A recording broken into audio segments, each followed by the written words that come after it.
달빛처럼 포근한 옛 이야기, 월명야담입니다. 오늘도 건강과 웃음이 늘 함께 하시길 바랍니다. 구독과 좋아요로 함께 해주시면 더 많은 이야기를 들려드릴 수 있습니다. 자, 이제 달빛 같은 이야기 속으로 함께 걸어가 보겠습니다. 한양에서 열리쯤 떨어진 어느 고을에 윤대호라는 양반이 살고 있었습니다. 대대로 내려온 사대부 가문이었으나 근래 들어 집안의 기운은 예전만 같지 않았지요. 윤대호에게는 장남 도현과 딸 화연이 있었는데 이 집안의 주인장은 유독 사위를 극진히 아꼈습니다. 어느 봄날 대청마루에는 윤대호와 사위 박문석이 마주 앉아 차를 나누고 있었습니다. 윤대호는 정중히 다과를 권하며 입을 열었습니다. 이번 과거 준비는 어떠하냐? 박문석은 단정한 갓을 쓰고 흰 도포를 입은 선비답게 앉아 있었습니다. 학문을 닦는 이의 기품은 있었으나 속은 허세가 많았지요. 그는 겸손한 듯 고개를 숙이며 대답했습니다. 장인어른의 은혜로 잘 준비하고 있습니다. 이번에는 반드시 기쁜 소식을 전해드리겠습니다. 안채에서는 윤대호의 아내, 집안에서 모두가 마님이라 부르는 이가 며느리 서리를 매섭게 바라보고 있었습니다. 서리는 조용히 바느질을 하고 있었는데 마님은 못마땅한 얼굴로 꾸짖었습니다. 서리야, 사위가 찾는 책은 알아두었느냐? 공부하는데 방해가 되어서는 쓰겠느냐? 서리는 고개를 숙이며 공손히 대답했습니다. 예, 마님. 벌써 서재에 마련해 두었사옵니다. 마님은 여전히 흡족지 않은 듯 중얼거렸습니다. 며느리라면 살뜰히 살펴야지 늘 마음이 아쉽구나. 한편 대청에서는 윤대호가 사위의 기분을 살피느라 바쁘게 움직였습니다. 그는 하인을 불러 과자를 가져오게 하며 웃음을 지었습니다. 이 집안을 일으킬 이는 너뿐이로다. 도연이는 아직 철이 없어 큰일이지. 바로 그때 장남 도연이 술냄새를 풍기며 비틀거리며 들어왔습니다. 갓은 삐뚤어져 있었고 도포에는 술 얼룩이 가득했지요. 윤대호는 아들을 보며 이맛살을 찌푸렸습니다. 도연아, 또 술독에 빠져 있었느냐? 사위가 있는 자리에서 채통도 못 지키고 부끄럽구나. 박문석도 속으로는 눈살을 찌푸렸으나 겉으로는 태연히 찻잔만 만지작거렸습니다. 아버지, 다녀왔습니다. 도연의 목소리는 술기운으로 탁해 있었습니다. 윤대호는 한숨을 깊게 내쉬었지요. 안채에서는 딸 화연이 분주히 남편의 옷을 챙기고 있었습니다. 화연은 단아한 얼굴에 기품이 서린 여인이었는데 언제나 남편을 위하는 일에 앞장섰습니다. 어머니, 남편이 공부에 전념할 수 있도록 집안이 조용해야 합니다. 마님은 딸의 말에 고개를 끄덕이며 며느리 서리를 향해 더 날카로운 눈길을 보냈습니다. 서리야, 사위 공부에 방해되지 않게 발소리도 죽이고 다녀라. 밤늦게 바느질하며 등잔불을 켜는 것도 삼가거라. 서리는 속으로 깊은 한숨을 삼켰지만 겉으로는 고분고분 머리를 숙였습니다. 예, 마님, 명심하겠습니다. 저녁 무렵 집안의 모든 시선과 정성은 사위 박문석에게만 쏠려 있음을 누구나 알 수 있었습니다. 윤대호는 사위에게 좋은 안주와 술을 내어주었고 화연은 남편의 옷깃을 다듬으며 살뜰히 챙겼습니다. 반면 서리는 구석에서 홀로 소박한 밥상을 받으며 자신이 이 집안에서 어떤 자리에 놓여 있는지 뼈저리게 느꼈습니다. 그러나 그녀의 눈빛만큼은 꺾이지 않고 있었지요. 밤이 깊어지자 윤대호는 사위에게 정중히 말했습니다. 오늘도 수고 많았다. 이만 들어가 편히 쉬어라. 그리하여 윤대호 집안의 하루가 저물었습니다. 사위만을 귀히 여기는 기이한 풍경은 날이 갈수록 도드라지고 있었지요. 이 집안에 앞으로 어떤 풍파가 일어날지 그 누구도 헤아리지 못했습니다. 며칠이 흐르자 윤대호 집안의 차별은 더욱 도드라지게 드러나기 시작했습니다. 마님과 딸 화연은 오로지 사위 박문석만을 위하는 일에만 마음을 쏟았고 며느리 서리는 점점 더 소외되어 갔지요. 어느 아침 안채 대청의 마님과 화연이 나란히 앉아 술을 놓고 있었습니다. 화연이 정성껏 놓고 있는 문의는 다름 아닌 남편 박문석의 도포에 들어갈 매화 문양이었지요. 마님은 딸의 솜씨를 흐뭇한 눈빛으로 바라보며 말했습니다. 화연아, 내 바느질이 날로 늘어가는구나. 사위가 이런 옷을 입으면 과거에도 복이 따라올 터이지. 화연은 수줍게 고개를 숙이며 대답했습니다. 어머니, 남편이 장원급제하는 날까지 저는 정성을 다하겠습니다. 그때 서리가 조심스럽게 다가와 절을 올렸습니다. 그녀의 손에는 밤새 바느질한 주머니가 들려 있었지요. 마님, 밤늦게 완성한 주머니를 가져왔습니다. 마님은 서리가 내민 것을 힐끗 보더니 대수롭지 않게 말했습니다. 그런 건 만들 새 있거든. 집안일부터 챙기거라. 사위 도령방 청소는 하였느냐? 서리는 마음속 서운함을 숨기며 고개를 숙였습니다. 예, 마님. 이미 말끔히 정리해 두었사옵니다. 겉으로는 순종했으나 서리의 마음속에는 다른 생각이 자라나고 있었습니다. 뛰어난 바느질 솜씨로 집안의 실질적인 보탬이 되고 싶었던 것이지요. 며칠 전부터 은밀히 계획을 세워두고 있었습니다. 오후가 되자 서리는 여종 춘희를 조용히 불렀습니다. 춘희는 아직 앳된 나이였으나 눈치가 빠르고 성품이 고다 서리를 누구보다 따르고 있었습니다. 춘아, 이리 와보거라. 춘희는 주위를 살피며 가까이 다가왔습니다. 아씨, 무슨 일이십니까? 서리는 목소리를 낮추며 은밀히 속내를 털어놓았습니다. 내가 수놓은 주머니와 버선을 장터에 내다 팔면 어떻겠느냐. 푼돈이라도 모으면 집안 살림의 보탬이 되리라 생각하였구나. 춘희는 눈이 휘둥그레져 주위를 둘러보며 속삭였습니다. 아씨, 양반댁 며느리가 장터에 물건을 판다는 것이 알려지면 큰일 나지 않겠습니까? 대감어른께서 들으시면 노하실 것입니다. 서리는 간절한 눈빛으로 춘희의 손을 꼭 잡았습니다. 아무도 모르게 하면 되느니라. 내가 장터에 나가서 팔고 나는 물건만 만들면 되지 않겠느냐. 한편 사랑채에서는 윤대호가 사위와 함께 차를 마시며 온갖 정성을 다해 대접하고 있었습니다. 요즘 공부가 쉽지 않으리라. 무엇이든 필요한 것이 있으면 말만 하거라. 박문석은 겉으로는 고개를 숙이며 겸손한 채 했으나 속으로는 번번이 낙방한 탓에 초조함이 가득했습니다. 장인어른의 은혜로 부족한 것이 없습니다. 그의 말은 점잖았으나 마음은 편치 않았지요. 체면상 속내를 드러낼 수는 없었습니다. 저녁 무렵 서리는 춘희를 불러 장독대 뒤편에서 은밀히 이야기를 나누었습니다. 두 사람은 혹여 누가 들을까 조심하며 목소리를 낮추었습니다. 춘아, 내일 새벽 장터에 나가자. 이 주머니들이면 선원양은 받을 수 있으리라. 춘희는 여전히 걱정스러운 표정이었습니다. 아씨, 정말 괜찮으시겠습니까? 일이 새어나가면 집안 망신입니다. 서리는 단호히 고개를 끄덕였습니다. 춘아, 이 집안의 형편을 내가 모를 리 있느냐. 도연 도령은 날마다 술독에 빠져 있고 사위 도령은 글만 붙잡고 있으니 누군가는 집안을 지켜야 하지 않겠느냐. 그날 밤 서리는 등잔불을 켜고 늦도록 바느질에 몰두했습니다. 그녀의 손끝에서 수놓인 주머니와 버선들이 하나씩 완성되어 갔지요.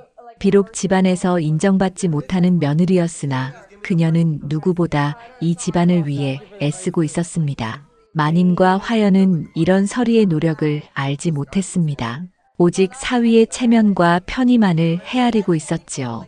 그러나 서리는 포기하지 않았습니다. 언젠가는 자신의 진심이 드러날 날이 올 것이라 믿으며 오늘도 묵묵히 바늘을 들었습니다. 한 달여가 흐르자 윤대호 집안의 민낯이 서서히 드러나기 시작했습니다. 서리가 은밀히 장터에서 바느질품을 팔아 조금씩 돈을 모으고 있는 동안 집안의 기둥이라 여겨지던 사내들의 허물은 하나둘 드러나고 있었지요. 어느 날 저녁 도연이 술에 절은 몸으로 비틀거리며 집에 들어왔습니다. 평소보다 더욱 흠씬 취한 모습을 본 윤대호는 크게 분노하였습니다. 사랑채 마루에서 벌어진 부자 간의 대화는 온 집안에 울려 퍼졌지요. 이 불효막심한 놈아, 또 술독에 빠져 있었느냐. 도연은 갓조차 벗겨지고 도포에는 술 얼룩이 가득한 몰골로 아버지 앞에 무릎을 꿇었습니다. 그의 몸에서는 술 냄새와 함께 노름판의 비린내가 섞여났지요. 아버지, 죄송합니다. 윤대호는 아들의 한심한 꼴을 보며 깊은 한숨을 내쉬었습니다. 내가 이리 방탕하니 집안 기둥은 어찌 되겠느냐. 사위를 보아라. 날마다 책상머리에 앉아 글을 읽고 있지 않느냐. 그러나 도연의 입에서 나온 말은 윤대호의 가슴을 무너뜨렸습니다. 아버지 드릴 말씀이 있습니다. 지난달에 뒷산 반문서를. 윤대호의 얼굴이 굳어졌습니다. 그 문서가 어찌 되었다는 것이냐. 도연은 고개를 깊이 숙인 채 떨리는 목소리로 말했습니다. 노름에서 져서 잃었습니다. 윤대호는 그 말을 듣는 순간 눈앞이 캄캄해졌습니다. 그 밭은 집안의 중요한 수입원이었기 때문이지요. 한편 안채에서는 또 다른 진실이 드러나고 있었습니다. 마님과 화연이 나란히 바느질을 하고 있는데 이웃 마을 친척 부인이 소식을 전하러 온 것이었습니다. 사위가 이번에 장원급제를 했다 하던데 사실입니까? 마님은 기쁜 기색으로 웃음을 지었습니다. 예, 그리 들었습니다. 우리 사위가 장원이라니 이 얼마나 경사로운 일입니까? 그러나 친척 부인의 다음 말은 뜻밖이었습니다. 아니지요. 제가 관아에 가서 방목을 직접 보았는데 사위 이름은 없었습니다. 마을 사람들 말로는 또 낙방했다고들 하더이다. 화연의 얼굴이 순식간에 창백해졌습니다. 마님도 눈빛이 흔들리며 당혹을 감추지 못했지요. 그럴 리가 사위가 분명히 급제했다 하였는데 바로 그때 박문석이 서재에서 나와 안채로 들어섰습니다. 겉모습은 여느 때처럼 의젓했으나 발걸음에는 알 수 없는 무거움이 배어 있었지요. 화연은 남편을 보자 다급히 물었습니다. 서방님, 과거는 어떻게 되셨습니까? 마을에서 이상한 소문이 들려옵니다. 박문석은 잠시 머뭇거리다 애써 태연한 표정을 지으며 말했습니다. 그 일이라면 아직 최종 발표가 나지 않았네.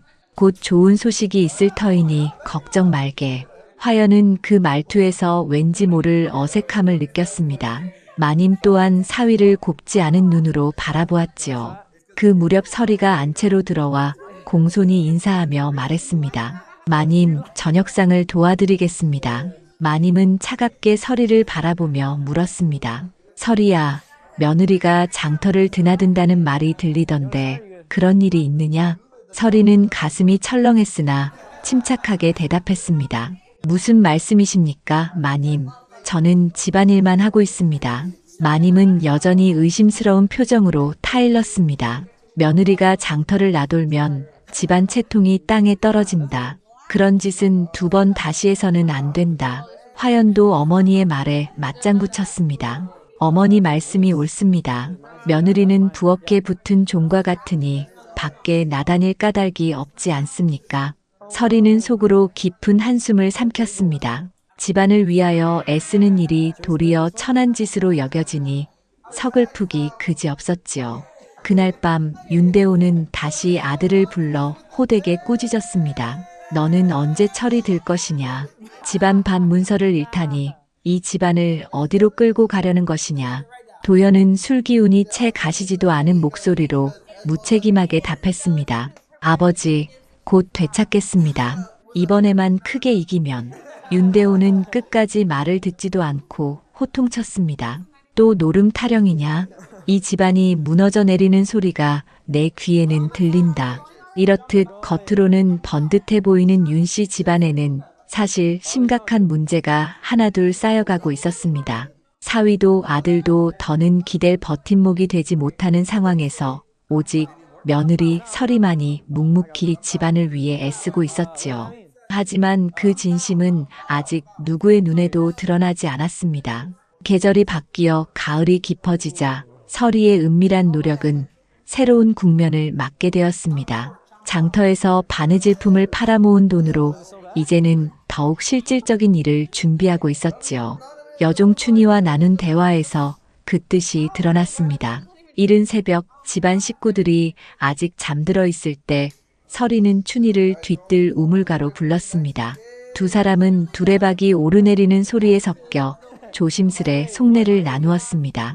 춘아, 이제부터는 바느질로 번 돈을 곡식을 사는 데 써야겠다. 춘희는 눈을 크게 뜨며 물었습니다. 아씨, 곡식을 사두시려는 까닭이 무엇입니까? 서리는 먼 하늘을 바라보며 낮은 목소리로 답했습니다. 요즘 기운이 심상치 않지 않으냐. 농사가 잘 되지 않았다는 말이 들리니 미리 마련해두면 언젠가는 집안에 도움이 되리라. 춘희는 고개를 끄덕이며 감탄했습니다. 그렇다면 제가 장터에서 사오겠습니다. 어떤 것을 준비할까요? 서리는 신중히 대답했습니다. 쌀과 보리를 조금씩이라도 꾸준히 사모으자. 값이 쌀 때마다 한 자루씩이라도 쌓아두면 마음이 놓일 것이다. 그날부터 두 사람은 더욱 조심스럽게 움직였습니다. 서리가 밤마다 주머니와 버선, 댕기를 지어내면 춘희가 장터에 내다 팔고 그 돈으로 곡식을 조금씩 사들였지요. 한편 집안의 다른 이들은 서리의 이런 노력을 전혀 알지 못했습니다. 사랑채에서는 윤대호가 사위 박문석과 함께 차를 마시며 한가로이 이야기를 나누고 있었습니다. 사위, 요즘 공부는 어떠하느냐? 다음 과거가 멀지 않았다 들었다. 박문석은 태어난 얼굴을 지었으나 속내는 달랐습니다. 장인어른 부족하오나 힘껏 준비하고 있습니다. 이번에는 좋은 소식을 들려드릴 수 있을 것입니다. 윤대호는 그 말을 믿으며 흡족하게 웃었습니다. 그래. 이 집안의 희망은 너 하나뿐이다. 안채에서는 마님과 화연이 함께 술을 놓으며 이야기를 이어가고 있었습니다. 어머니, 요즘 서리가 자꾸 바깥에 나다니는 것 같지 않습니까? 며느리가 이리저리 돌아다녀도 되는 것인지 마님은 얼굴을 찌푸리며 딸의 말에 맞장구 쳤습니다. 그러게 말이다. 며느리가 어디를 그렇게 놔두는지 조용히 살림만 지키면 될 것을. 이때 서리가 안채로 들어와 공손히 절을 하며 인사를 올렸습니다. 마님, 아씨, 평안하십니까? 마님은 매서운 눈길로 서리를 바라보며 물었습니다. 서리야, 너 요즘 자꾸 어디를 놔두는 것이냐? 며느리가 밖으로 나돌면 집안 채통이 서겠느냐? 서리는 침착하게 고개를 숙이며 대답했습니다. 마님, 집안일 때문에 잠깐 나간 것뿐입니다. 화연은 여전히 못마땅한 기색으로 거들었습니다. 어머니 말씀처럼 며느리는 조용히 집안에서 어머니를 도와야 도리가 아니겠습니까? 며칠 뒤 서리와 춘희는 드디어 첫 곡식 자루를 사들였습니다. 장터에서 어렵게 구해온 쌀 한 자루를 보며 서리의 얼굴에는 안도와 기쁨이 번졌습니다. 아씨, 이 곡식을 어디에 두어야 할까요? 서리는 잠시 생각하다가 말했습니다. 뒤채 헛간을 치워 작은 곡간을 만들자. 겉으로는 농기구만 보이게 하고 안쪽 깊숙한 곳에 자루를 숨겨두자꾸나. 그날부터 서리는 헛간을 정리하여 작은 곡간을 만들기 시작했습니다.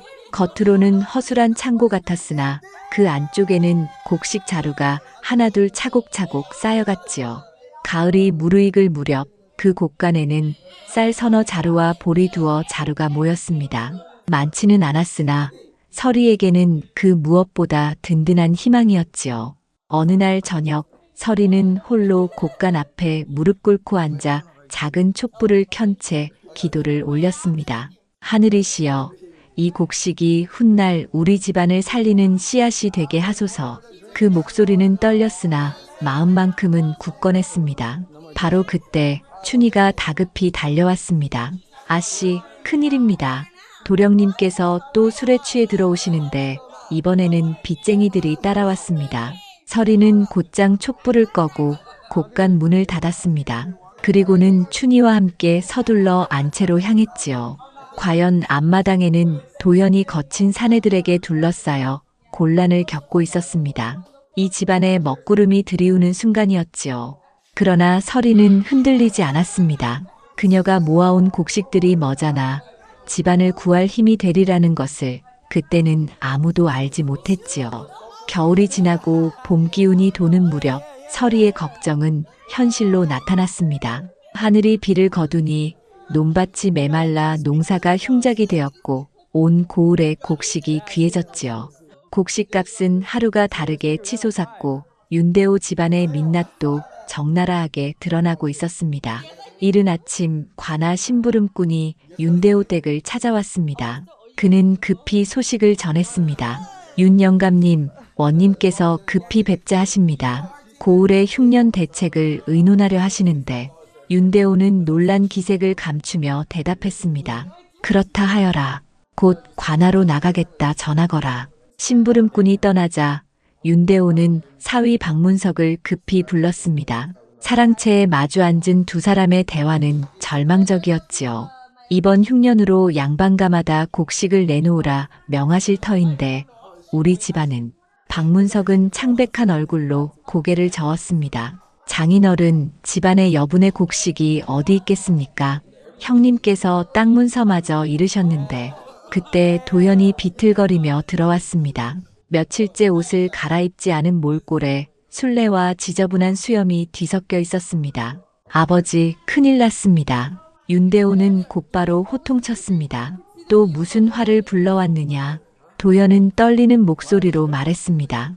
빚쟁이들이 내일까지 돈을 갚지 않으면 남은 땅 문서까지 내놓으라 합니다. 윤대호는 그 자리에서 주저앉을 뻔했습니다. 박문석도 얼굴빛을 감추지 못했지요. 안채에서는 마님과 화연이 절망에 휩싸여 있었습니다. 흉년으로 끼니마저 걱정할 지경이었지요. 화연아, 이제 어찌해야 하겠느냐. 곡식값이 이리 치솟으니 화연은 눈물을 머금고 대답했습니다. 어머니, 서방님이 과거에 급제하면 다 해결될 줄 알았는데 마님은 깊은 한숨을 내쉬며 중얼거렸습니다. 우리가 사위만 믿고 살아온 게 허망하구나. 정작 집안 살림은 돌보는 이가 없었으니 그때 서리가 조심스레 안채로 들어와 절을 하였습니다. 평소와 달리 얼굴에는 의연한 기운이 서려 있었지요. 마님, 아씨, 아래올 말씀이 있습니다. 마님은 짜증 섞인 얼굴로 쏘아붙였습니다. 서리야, 지금이 어느 때인데 쓸데없는 말을 하려 하느냐. 서리는 고개를 숙인 채 침착히 답했습니다. 마님, 혹 곡식이 필요하시다면. 화연이 말을 끊으며 날카롭게 외쳤습니다. 우리를 조롱하느냐? 곡식이 필요하다는 걸 모를 줄 아느냐? 그러나 서리는 흔들리지 않았습니다. 제가 조금이나마 준비해 둔 것이 있습니다. 마님과 화연은 믿을 수 없다는 듯 서로를 바라보았습니다.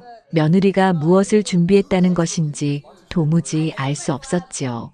같은 시각 장터는 곡식을 구하려는 사람들로 북적였으나 팔곡식은 눈을 씻고도 찾기 어려웠습니다. 여종춘이가 급히 달려와 서리에게 알렸습니다. 아씨, 장터에 사람들이 몰려들어 난리입니다. 곡식값이 평소의 3배나 올랐습니다. 서리는 굳은 얼굴로 고개를 끄덕였습니다. 춘아, 때가 된 것 같구나.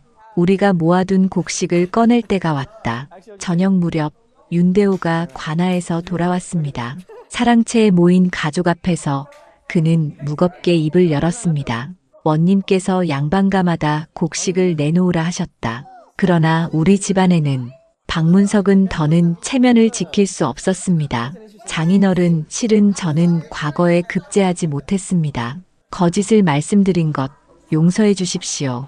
화연은 남편의 고백에 얼굴이 창백해졌습니다. 서방님, 그동안 하신 말씀들이 모두 마님 또한 믿기지 않는다는 듯 떨리는 목소리로 말했습니다.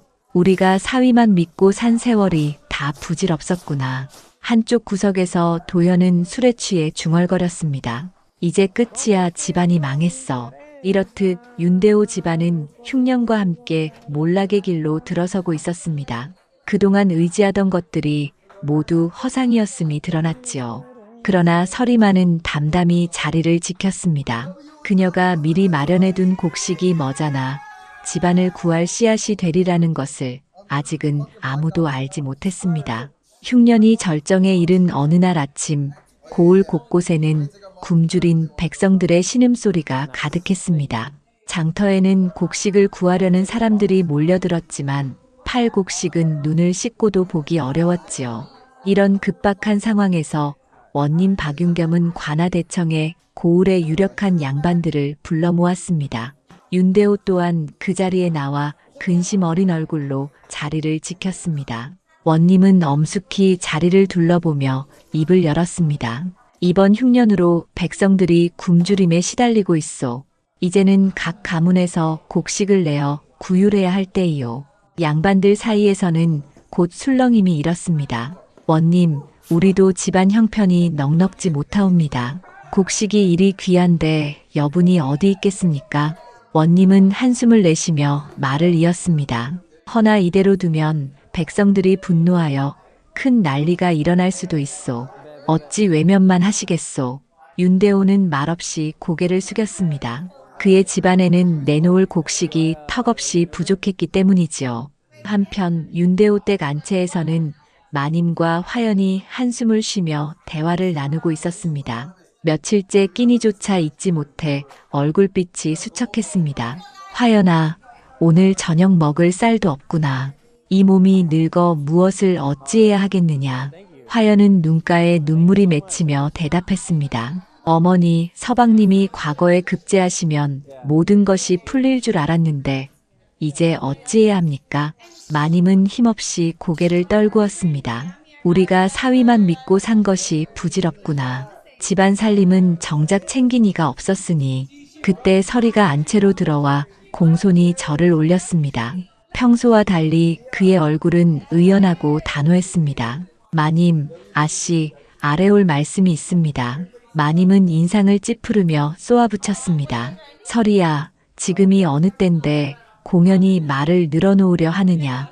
그러나 서리는 무릎을 꿇고 정중히 말했습니다. 마님, 사실 제가 그동안 곡식을 조금씩 모아두었습니다. 마님과 화연은 눈이 휘둥그레졌습니다. 무슨 소리냐? 내가 언제 곡식을?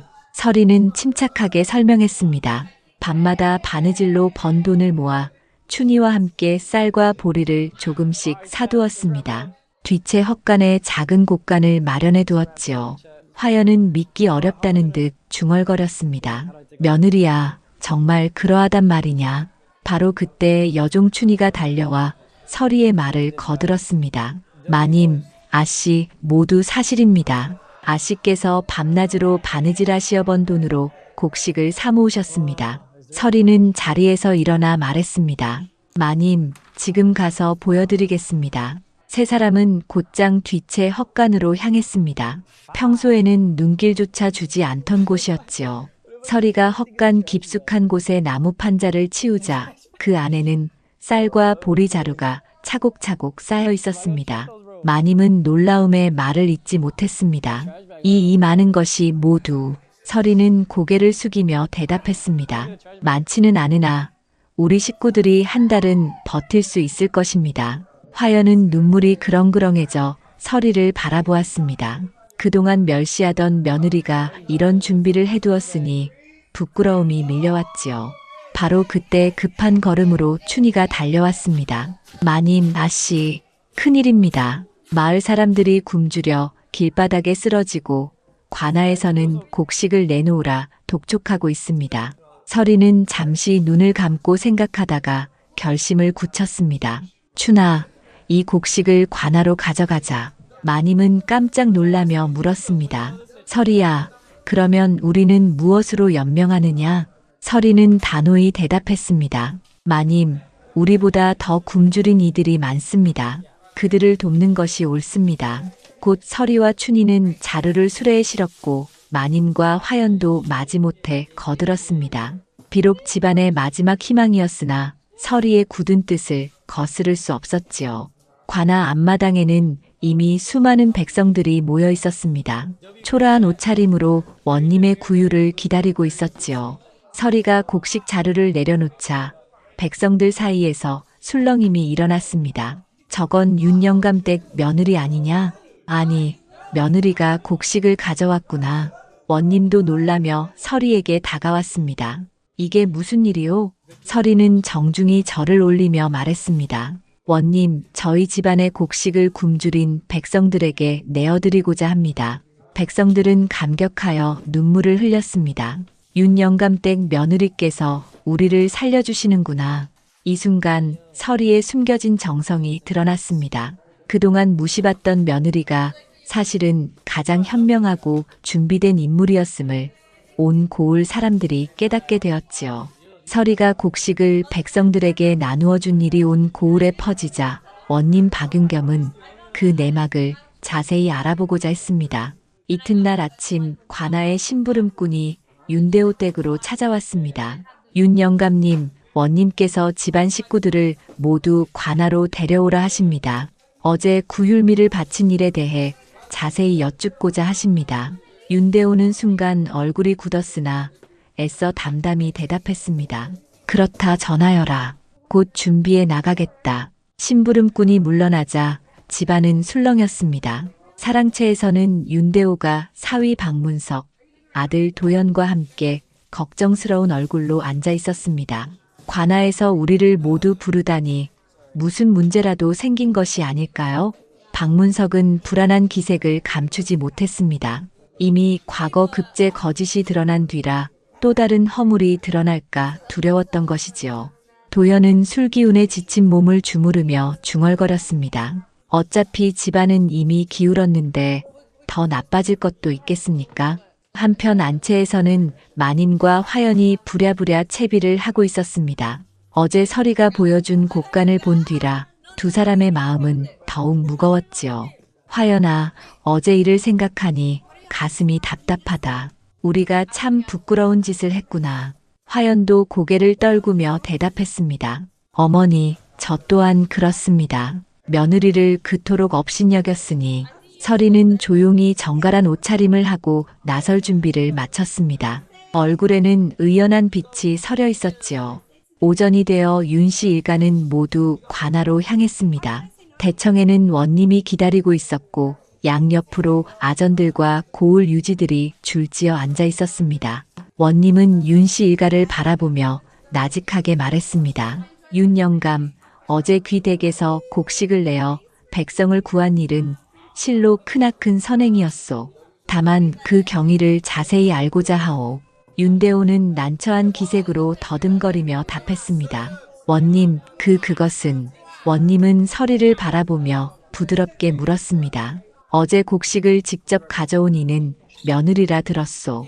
자네에게 물어보아도 되겠는가? 서리는 앞으로 나와 정중히 절을 올렸습니다. 원님, 무엇이든 물으시옵소서. 원님은 온화한 표정을 지으며 물었습니다. 그 곡식은 어디서 난 것이오? 집안 사정이 넉넉지 않다 들었는데. 서리는 담담하게 대답했습니다. 제가 밤마다 바느질하여 모은 돈으로 여종과 함께 조금씩 사모은 것이옵니다. 이때 춘희가 앞으로 나와 무릎을 꿇으며 외쳤습니다. 원님, 제가 증언하겠습니다. 어서 말해보아라.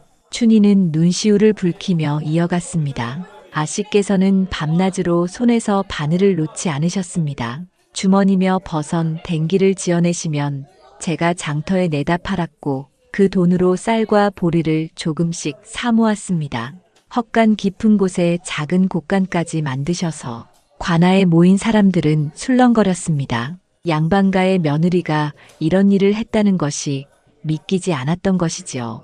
원님은 감탄한 얼굴로 서리를 바라보았습니다. 참으로 현명한 며느리로구나. 그런데 그토록 아낀 곡식을 어찌 백성들에게 내어주었소? 서리는 고개를 숙이며 또박또박 대답했습니다. 원님, 저희보다 더 굶주린 이들이 많았습니다. 차마 외면할 수가 없었습니다. 윤대호는 그 말을 들으며 얼굴이 붉어져 고개를 들 수 없었습니다. 사위만 귀히 여기고 며느리를 천대했던 지난날이 부끄럽게만 느껴졌지요. 마님도 눈물을 흘리며 고개를 숙였습니다. 원님, 저희가 어리석었습니다. 며느리의 덕을 알아보지 못했습니다. 박문석은 얼굴이 창백해진 채 서 있었습니다. 자신이 집안의 희망인 양 행세했지만 정작 집안을 구한 이는 멸시받던 며느리였던 것이지요. 도연도 술기운에서 깨어난 듯 굳은 얼굴로 자리를 지켰습니다. 화연은 눈물이 흐르는 얼굴로 서리를 바라보며 입을 열었습니다. 미안하다. 내가 그동안 잘못했다. 원님은 모든 사정을 들은 뒤 엄숙한 얼굴로 일가를 둘러보며 말했습니다. 오늘 이 일로 진실이 드러났소. 허세와 거짓은 결국 무너지고 성실과 덕이 집안을 일으킨다는 것을 보았소. 관아에 모인 사람들은 모두 고개를 끄덕이며 서리의 덕을 칭송했습니다. 원님은 마지막으로 서리를 향해 선언했습니다. 이 며느리의 선행을 크게 칭송하며 이를 온 고을의 본보기로 삼겠소. 그리하여 서리의 진실한 노력이 마침내 만천하에 드러났습니다. 천대받던 며느리가 사실은 가장 현명하고 덕이 높은 인물이었음이 밝혀진 순간이었지요. 윤씨 집안은 부끄러움과 후회로 고개를 숙일 수밖에 없었습니다. 원님은 서리의 덕행에 크게 감동하여 관아대청에 모인 모든 사람 앞에서 특별한 조치를 취하기로 했습니다. 대청에는 양반이며 백성이며 모두가 숨을 죽이고 서 있었고 원님의 목소리는 더욱 엄숙하게 울려 퍼졌지요. 윤씨댁 며느리의 선행은 고을의 큰 빛이 되었다. 서리 아씨의 정성과 덕을 기려 관에서 쌀 5자루를 내리노라. 또한 이 일을 관보에 올려온 고을에 알리고 백성 모두가 본받게 할 것이다. 이 말이 끝나자 대청 가득 모인 사람들 사이에서 술렁임이 일었습니다. 백성들은 감격의 눈물을 글썽였고 양반들조차 숙연히 고개를 끄덕였지요. 그간 천대받던 며느리가 이렇게 고을의 본보기가 되었다는 사실이 놀랍고도 부끄러웠던 것입니다. 서리는 앞으로 나와 두 손을 가지런히 모은 채 깊이 절을 올렸습니다. 원님의 크신 은혜에 감사드리옵니다. 그러나 제가 한 일은 그저 굶주린 이들을 돕고자 했던 작은 마음일 뿐이옵니다. 오히려 이 일을 통해 제가 더 많은 것을 배우게 되었사옵니다. 그 말에 원님은 흐뭇한 미소를 지으며 고개를 끄덕였습니다. 겸손하기까지 하니 진실로 고을의 귀감이 될 만하구나. 이윽고 원님의 시선이 윤대호를 향했습니다. 윤영감, 이제야 알겠소? 진정으로 이 집안을 살린 이는 누구였는지를. 윤대호는 얼굴이 붉어져 고개를 떨구며 대답했습니다. 원님 말씀이 옳습니다. 제가 눈이 어두워 사위만 귀히 여기고 며느리를 천대했으니 그 어리석음이 부끄럽기 그지없습니다. 관아에 모인 이들 앞에서 윤대호의 목소리는 떨렸습니다. 그는 그동안의 오만과 편견이 산산이 부서지는 순간을 맛보고 있었지요. 그날 집으로 돌아온 윤씨 일가의 분위기는 완전히 달라져 있었습니다. 안채 대청에서는 마님이 서리 앞에 무릎을 꿇고 앉아 있었습니다. 평소라면 상상도 할 수 없는 일이었지요. 마님의 눈에서는 눈물이 줄줄 흘러내렸습니다. 서리야, 내가 그동안 너를 어찌 대했는지 생각할수록 가슴이 찢어진다. 사위만 귀히 여기고 너를 종보다 못하게 대했으니 이 어미의 죄가 크다. 마님은 목이 메어 흐느꼈습니다. 서리는 황송한 듯 손사래를 치며 다가와 시어머니의 손을 잡았습니다. 마님, 지난 일은 모두 흘러간 물이옵니다. 저는 이 집안의 며느리로서 도리를 다했을 뿐이니 부디 지난 허물을 거두어 주시옵소서. 마님은 더 크게 오열하며 말했습니다. 사위만 믿고 산 것이 허망하구나. 정작 우리 집안을 지킨 이는 너였는데 내가 어찌 그 눈을 가리고 살았을까. 그 옆에서 화연도 눈물을 흘리며 서리 앞에 엎드렸습니다. 그동안 내가 너를 부엌에 붙은 종처럼 대했으니 이 화연이 무슨 낯으로 너를 뵙겠는가. 용서해다오. 서리는 화연의 손을 잡아 일으키며 부드럽게 말했습니다. 아씨, 우리 모두 한 집안의 식구가 아니겠습니까? 서로 의지하며 살아가면 되는 것이지요. 사랑채에서는 남자들도 무겁게 자리를 지키고 있었습니다. 윤대호는 아들 도현과 사위 박문석을 불러 세워놓고 엄숙히 입을 열었습니다. 너희가 그동안 얼마나 한심하게 살았는지 아비의 가슴이 찢어지는구나. 사위는 체면만 차리며 허세로 세월을 허비했고 아들은 술과 노름으로 가산을 탕진하였다. 모두가 부끄럽고 수치스러운 짓이었다. 도연은 고개를 푹 숙이며 울먹였습니다. 아버지, 이제 술과 노름을 끊고 새 사람이 되겠습니다. 늦었으나 밭일이라도 맡아 성실히 살겠습니다. 다시는 허망한 짓으로 집안을 욕되게 하지 않겠나이다. 윤대호는 깊은 한숨을 내쉬며 고개를 끄덕였습니다. 그리하여라. 늦었으나 정신을 차린 것이 다행이다. 박문석도 얼굴이 창백해진 채 무릎을 꿇었습니다. 장인어른, 저는 과거 낙방을 거듭하며도 체면을 지키려 거짓을 늘어놓았습니다. 그 허망한 길이 얼마나 어리석었는지 이제야 뼈저리게 깨달았습니다. 부끄럽게도 며느리의 성실과 덕을 보며 제 자신이 얼마나 부족한지 알게 되었습니다. 앞으로는 진실된 선비로서 글을 닦고 사람들을 위해 사는 길을 걸어가겠습니다. 윤대호는 무겁게 고개를 끄덕이며 말했습니다. 이제야 너희 모두가 허세를 버리고 바른 길을 찾을 마음이 생겼구나. 학문도 벼슬도 중요하나 덕이 뒷받침되지 않으면 허망한 껍데기에 불과하다. 서리가 우리 모두에게 그 사실을 가르쳐 주었다. 며칠 뒤 서리의 이야기는 장터와 우물가에 널리 퍼졌습니다. 윤 영감댁 며느리가 참으로 현명하더라. 천대받으면서도 묵묵히 곡식을 모아 집안을 살렸다니 그 마음이 곧 하늘의 뜻이로다.